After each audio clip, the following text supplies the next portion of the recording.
सोचिए, क्या खेल सिर्फ मनोरंजन का साधन है या फिर उनमें एक पूरे देश को बदलने की ताकत है? भारत अब इसी सवाल पर कह सकते हैं एक बहुत बड़ा दांव लगा रहा है। आज हम बात करेंगे भारत की नई और बेहद महत्वाकांक्षी राष्ट्रीय खेल नीति 2025 के बारे में। और इसका मकसद, यकीन मानिए, सिर्फ मेडल जीतना नहीं है, उससे कहीं बढ़कर है। देखिए, ये सिर्फ कोई पॉलिसी में बदलाव नहीं है, ये एक कल्चरल शिफ्ट है, एक सांस्कृतिक बदलाव। भारत अब ये कह रहा है कि खेल, आप जानते हैं, अब सिर्फ कोई एक्स्ट्रा एक्टिविटी नहीं रह गए हैं, बल्कि वो देश के विकास के बिल्कुल केंद्र में हैं। अब ये एक बहुत बड़ा दावा है, तो चलिए देखते हैं कि इसे हकीकत में बदलने का प्लान आखिर है क्या। अच्छा, इस पूरी पॉलिसी को ठीक से समझने के लिए हम इसे 5 हिस्सों में देखेंगे। मतलब, इस नए गेम प्लान की बुनियाद क्या है, खेल कैसे शौक से शक्ति बन रहे हैं, वो कौन से 5 रणनीतिक स्तंभ हैं जिन पर ये सब टिका है, इस नीति को लागू कैसे किया जाएगा, और आखिर में इसका सबसे बड़ा विजन क्या है, एक खेलता हुआ भारत। तो चलिए शुरू करते हैं हमारे पहले हिस्से से, एक नया राष्ट्रीय गेम प्लान। देखिए, खेलो भारत नीति 2025 जो है वो सिर्फ एक कैची नाम नहीं है, ये एक ऐतिहासिक नीति है जिसे 1 जुलाई 2025 को मंजूरी मिली। और हाँ, ये कोई छोटा मोटा अपडेट नहीं है, ये 2001 की जो पुरानी खेल नीति थी ना, उसे पूरी तरह से रिप्लेस कर रही है। मतलब, भारत की खेल यात्रा में ये एक बिल्कुल नए चैप्टर की शुरुआत है। तो सवाल ये उठता है कि आखिर बदला क्या है। चलिए, पुराने और नए विजन में जो फर्क है उसे देखते हैं। इससे ये भी समझ आएगा कि ये बदलाव इतना जरूरी क्यों था। और यहाँ पर जो अंतर है वो बिल्कुल साफ है। देखिए, पुरानी जो 2001 की नीति थी वो खेलों को ज्यादातर एक मनोरंजन या फिर स्कूल की एक्स्ट्रा करिकुलर एक्टिविटी के तौर पर देखती थी। लेकिन जो ये नई खेलो भारत नीति 2025 है, ये खेलों को आर्थिक विकास, सामाजिक सशक्तिकरण और देश की भलाई के लिए एक कैटलिस्ट, मतलब एक उत्प्रेरक के रूप में देखती है। ये सोच में एक जबरदस्त बुनियादी बदलाव है। तो अब ये जो इतनी बड़ी सोच है, ये हवा में नहीं है, ये 5 मजबूत रणनीतिक स्तंभों पर टिकी है। यही इस पूरी पॉलिसी का ब्लूप्रिंट है। चलिए एक एक करके इन्हें समझते हैं। तो वो 5 स्तंभ हैं। पहला, ग्लोबल एक्सीलेंस, यानी दुनिया में सबसे बेहतरीन प्रदर्शन। दूसरा, इकोनॉमिक डेवलपमेंट, यानी आर्थिक विकास। तीसरा, सोशल एम्पावरमेंट या सामाजिक सशक्तिकरण।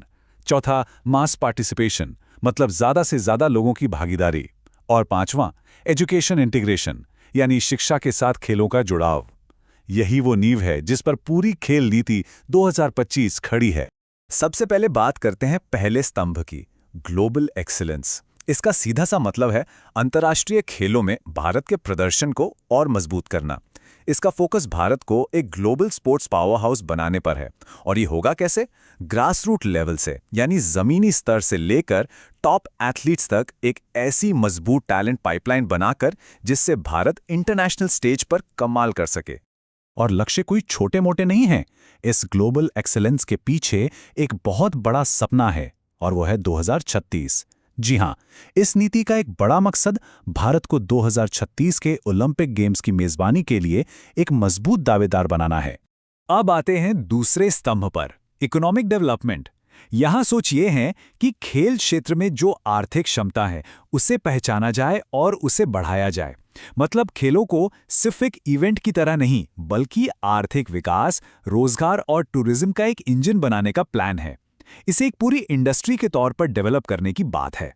तीसरा स्तंभ है सोशल एम्पावरमेंट, और यह बहुत जरूरी है क्योंकि ये सिर्फ इकोनॉमी की बात नहीं करता। ये नीति कहती है कि हम खेलों को सामाजिक समावेश और कम्युनिटी बिल्डिंग के लिए एक शक्तिशाली टूल के तौर पर इस्तेमाल करेंगे। खासकर महिलाओं, वंचित समुदायों और आदिवासी समूहों को सशक्त बनाने पर बहुत जोर दिया गया है। चौथा स्तंभ है मास पार्टिसिपेशन। इसका मकसद है खेल और फिटनेस को हमारी रोजमर्रा की जिंदगी का हिस्सा बनाना। इसे एक जन आंदोलन की तरह बनाना ताकि हर उम्र के लोग फिट रहें, और यह भी पक्का करना कि खेलने की जो सुविधाएं हैं वो हर किसी तक पहुंचें। और आखिर में पांचवा स्तंभ, एजुकेशन इंटीग्रेशन। ये नेशनल एजुकेशन पॉलिसी 2020 के साथ मिलकर काम करेगा। इसका सीधा सा मतलब है कि अब स्पोर्ट्स और फिजिकल एजुकेशन को स्कूली सिलेबस में डाला जाएगा। मतलब, ये अब कोई एक्स्ट्रा एक्टिविटी नहीं होगी, बल्कि पढ़ाई का एक जरूरी हिस्सा होगी, ताकि टैलेंट को बहुत छोटी उम्र में ही पहचाना जा सके। अच्छा, विजन तो बहुत शानदार है, पांचों पिलर भी काफी मजबूत लगते हैं। लेकिन एक अच्छी नीति बनाना एक बात है, और उसे जमीन पर उतारना बिल्कुल दूसरी। तो सवाल यह है कि इसे लागू करने का, इसे असलियत बनाने का क्या फ्रेमवर्क है? तो इसके लिए कुछ प्रमुख रणनीतियां बनाई गई हैं, जैसे गवर्नेंस को मजबूत करना, जिसमें पूरी ट्रांसपेरेंसी और जवाबदेही हो। फंडिंग के लिए नए तरीके अपनाना, जैसे पब्लिक प्राइवेट पार्टनरशिप यानी पीपीपीज और सीएसआर। ट्रेनिंग, डेटा एनालिसिस और रिसर्च के लिए टेक्नोलॉजी का भरपूर इस्तेमाल करना। और एक नेशनल मॉनिटरिंग फ्रेमवर्क बनाना जिसमें साफ-साफ केपीआईज यानी की परफॉर्मेंस इंडिकेटर्स हों, ताकि पता चले कि हम सही दिशा में जा भी रहे हैं या नहीं। इस तस्वीर में ये पूरी सोच एक साथ दिखती है। ये नीति एक होलिस्टिक इकोसिस्टम बनाना चाहती है जहां हर चीज एक दूसरे से जुड़ी हुई हो। राष्ट्र निर्माण से लेकर सामाजिक समावेशक तक और करियर के मौकों से लेकर आर्थिक विकास तक सब कुछ एक साथ मिलकर काम करेगा। ये बस अलग-अलग योजनाओं का कलेक्शन नहीं है, बल्कि एक पूरी तरह से इंटीग्रेटेड सिस्टम बनाने का प्रयास है। तो अब आते हैं सबसे बड़े सवाल पर। इस सब का आखिर में विजन क्या है? एक खेलता हुआ भारत।